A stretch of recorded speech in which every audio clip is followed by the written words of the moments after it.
Uncover the shocking truth as a husband discovers his wife's secret affair in this gripping narrative. Enjoy the story. I guess there aren't many ways to find out about a cheating wife. I danced with Marcy Blaine at Harvest Moon Dance, the club my wife and I belong to. It's the Southside Golf and Country Club, one of the trendiest clubs in Chicago. It's unusual things like this that make Lucinda happy, and I have the money to keep her happy. At least I hoped she would be happy. Anyway, Marcy is one of Lucinda's closest friends. She and her husband Charlie shared a table with us, and he wasn't a good dancer, so I played the part of the good guy, giving Marcy a chance to get on the dance floor. We slid across the floor, being both tipsy, just relaxed, and I said, "You and Lucinda have definitely been spending a lot of time at the gym lately. Are you both training for a marathon or just trying to get even better than you already are?" I was just chatting while complimenting her. Marcy and Lucinda are actually both great-looking women in their 30s compared to my 40s, with long legs and amazing figures. But Marcy surprised me. She didn't pay attention and, without hesitation, said, "Gosh, Dave, I haven't been to the gym in weeks. I don't know why you—" Then, belatedly, she must have realized she'd said the wrong thing. I think she and Lucinda developed a story, and Marcy just forgot about it. I saw her looking at me in horror, so I pretended not to pay attention. I said, "Huh? Oh, sorry, Marcy. I think you noticed Jack Yelenick at the back of the room. I haven't seen him at any of these dances in years. So what did you say?" I purposely gave Marcy a second chance, and she took it, watching me closely. "Oh, I just said Lucinda is really working me hard. She's the one determined to always stay young. I'd rather relax in the steam room." She laughed, and I laughed with her. I could see that she was almost certain she had gotten away with it, and that was exactly what I wanted her to think. Inside, of course, I had a predictably queasy feeling in my stomach. If Lucinda wasn't spending a few hours at the gym 2 or 3 times a week, where was she? I never liked the term trophy wife, but I had to admit that Lucinda met all the requirements. My first marriage, right out of college, ended after a few years, and I spent the rest of my 20s and 30s alone, working up a sweat. I dated some, but mostly devoted myself to learning the financial services business and started my own firm. We hit the $100 million mark when I was 38 years old, and by the time I turned 40, I was worth about $12 million myself. We met Lucinda at a party and became instant friends. Not surprising, at least on my part, as she is a very beautiful and full of life, funny, confident, and intelligent. It's much less obvious why she was interested in me, although someone might have told her about my money, but she seemed to like me from the start. We dated for 6 months or so before I asked her to marry me, and although I made it clear that marrying me implied an ironclad prenuptial agreement, she was happy to say yes.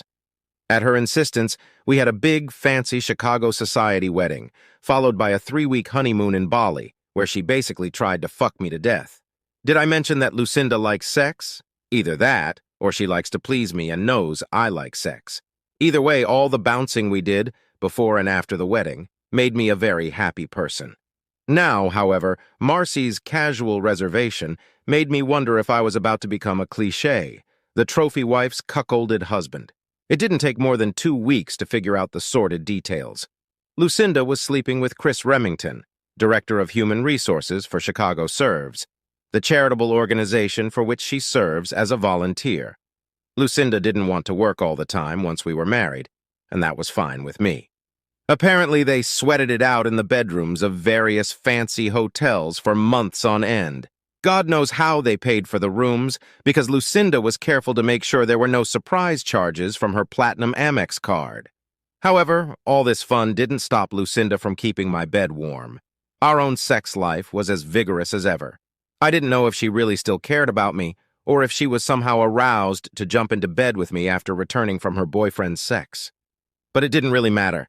Now that I knew I was sharing her, our marriage had to end. But you don't succeed in business by being hot-tempered and acting on emotion, and I was pretty successful in business. I decided to take at least 2 weeks to think about my options before I lowered the arrow on my sweet, misguided wife. She would leave. That was decided. But first I needed to know more, and the more had to do with a conversation on one of the audio tapes my detective agency had told me about. They had all the audio and pictures I would ever need, but I hadn't watched or listened to any of it. She cheated on me. Our marriage was over. And that was it.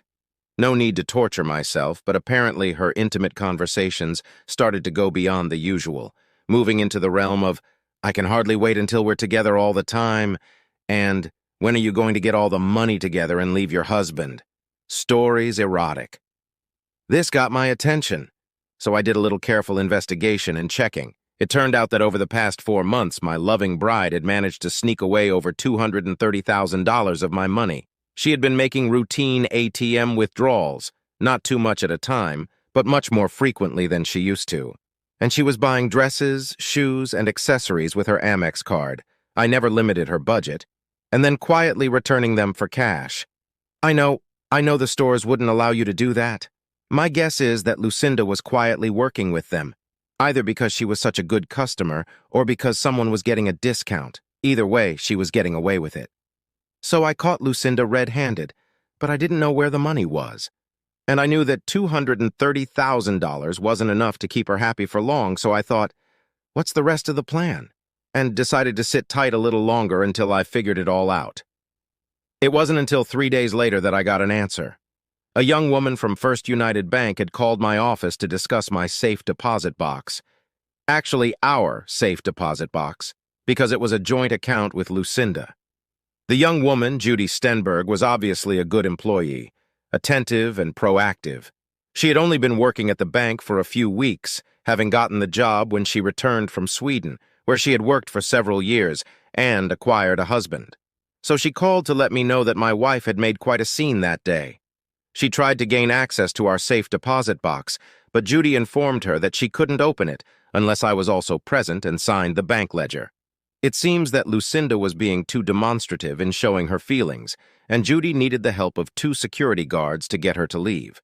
It only took a few seconds before I realized that I now knew the rest of Lucinda's plans. In our safe deposit box, among various legal documents of no financial value, was about $2 million worth of jewelry that I had purchased for my beloved wife.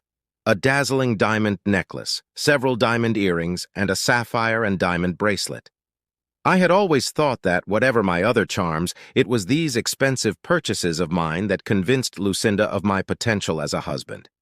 And now it seemed that she viewed these trinkets as a stash for her and Chris, her young lover's escape. A few more days of audio surveillance gave the rest I needed. Lucinda had already given Chris the money. She seemed to trust her lover a lot.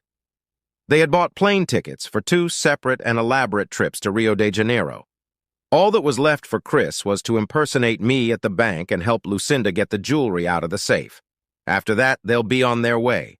Whoever said knowledge is power was absolutely right. The rest was child's play.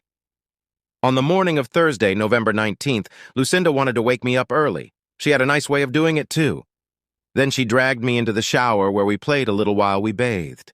"That was a good start to the day, honey," I said. "Isn't there a special occasion today?" She smiled back and handed me my coffee. "Not at all, Dave. I just wanted to make sure you knew how I felt about you." She came over and sat on my lap, snuggling up and feeding me a piece of bacon. We hugged and kissed for the rest of breakfast, and then I went to get dressed for work. As I was putting on my coat, she came down the hall and said carelessly, "Oh, by the way, darling, that damned board meeting has been moved to this evening, so I may be quite late. It's a big annoyance, but I promised I'd go. Will you forgive me?" I got another big hug and kiss along with the question, and of course I told her it was okay. It wasn't hard to see what she meant. She was forcing me not to worry, giving myself a few extra hours before I wondered where she had disappeared to. I smiled as I sat at my desk. Today was the day, and everything was in place. Lucinda's flight was scheduled to leave at 2:35, and Chris's flight, on a different airline, was scheduled to leave at 3:15. My men would be at the airport by noon, and when Chris tried to board, he would be arrested for concealing over $10,000 in cash in violation of federal currency regulations. I had evidence to show that the money was mine. Well, mine and Lucinda's, and there was little doubt he'd be in jail for some time. But no one was going to bother Lucinda. She would check her bags, get on the plane, and be on her way. After about 19 hours and 4 flights, she would land in Rio, ready to start her new life with Chris, lots of money and lots of valuable jewelry. The only problem was that there would be no Chris and no cash. My phone rang just after 11:30. As expected, it was Judy Stenberg. "They were here," she said. "As you predicted, your wife came in with someone else, a tall guy, a little younger than her. He signed your name and they spent a few minutes with the safe and then left." I smiled broadly. "Thank you, Judy. You've been a great help to me, and I really appreciate you letting me quietly enter my safe deposit box the other day once I explained the situation." I leaned back in my chair, savoring the vision of Lucinda on the plane, holding her large purse in her lap with $2 million worth of jewelry, unaware that it was all fakes, worth about $150. Somehow I doubted that this money would be quite enough to give Lucinda the life she hoped for and was used to. "Listen," I said, "I'd like to express my appreciation in person. How about I take you and Hendrik out to dinner this Saturday night? Somewhere really fancy, like La Rondine?" Judy giggled and said, "Thanks, Uncle Dave, that would be great." Thank you for listening to the entire story. If you enjoyed the video, please hit the like button and subscribe for more exciting stories. Until next time.